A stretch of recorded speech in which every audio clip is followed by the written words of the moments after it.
Hey, Okie Tools here, and I got another Ratchet video for you. This particular video is going to be on my Father's Day present. Yeah, I got a great family got me this. It's a 3/4 drive Proto 5649, I believe.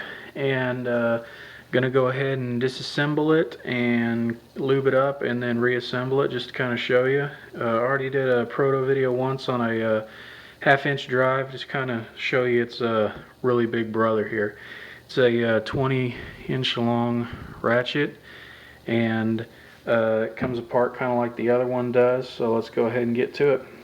When I first got this, the drive was facing the other direction, and they said it was a no name, but I could tell it was a Proto. And then when I got it, it's just very faint, but it says it right there, so pretty cool. I got a great price on it. So you go ahead and remove these two screws on the back. I've already disassembled this before, put it the right way, and while I was doing that, I went ahead and cleaned it up, and it cleaned up real nice using some CLR, and it didn't have too much rust on it, so but it made it look real nice afterwards. So you go ahead and you take out these two screws, and the drive comes out in the faceplate, and there's your gear and your detent to hold on, and here's your two pawls, and then your selector that's in there, selector levers right there, and then two big O springs. So go ahead and take those out.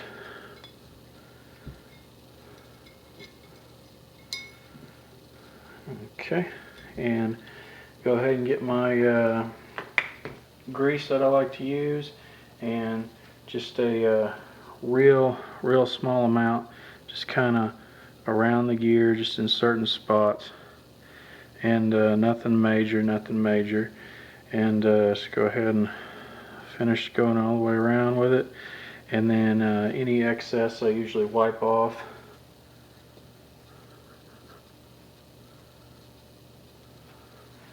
No big deal.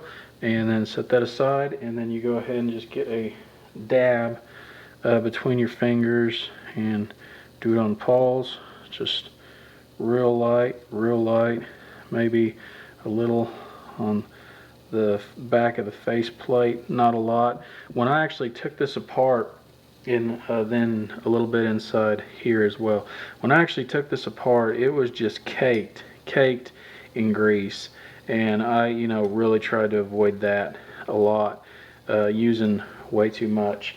Just a little bit will do you, and it kind of wasn't real loud, and when it was clicking and everything, when I first took it apart and saw that grease is in there, I could tell that had something to do with it. So after I got it all cleaned up, reassemble it, man, it sounded great. So doing that little bit right there, lubrication will help it last for a lot longer and not work so hard. So go ahead and start reassembling now, and go ahead and put the pawl back in here. I'm going to go do the right one first, and put your spring in,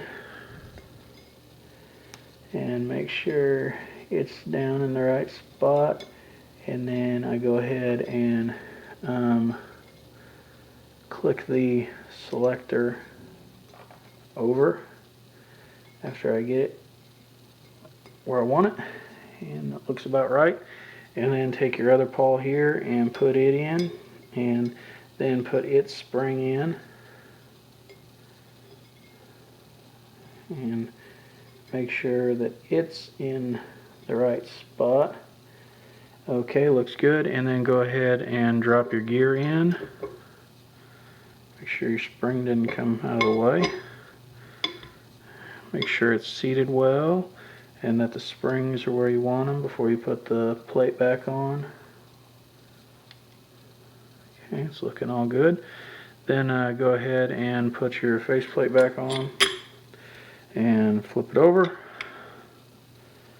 and put your two screws back in.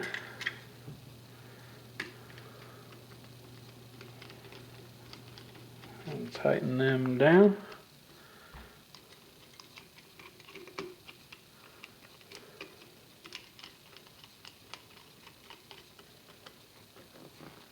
sure they're good and tight. And they were real loose when I got them, so it kind of moved around a lot, but as you can tell, it doesn't move around that much anymore. And then you go ahead and wipe off any excess, and then go ahead and, oh yeah. Sounds great, sounds great. Even better than it did before. So select's good, and sounds good, and detent's good. And it was a real surprise to get it for Father's Day, and got a wife gave me the money to get it, and it got a great price on it. Couldn't believe it, and it looks great. It's in great shape, and then to after cleaning it up and everything, for it to be looking that good is great. So thanks for watching. Bubba Tack out.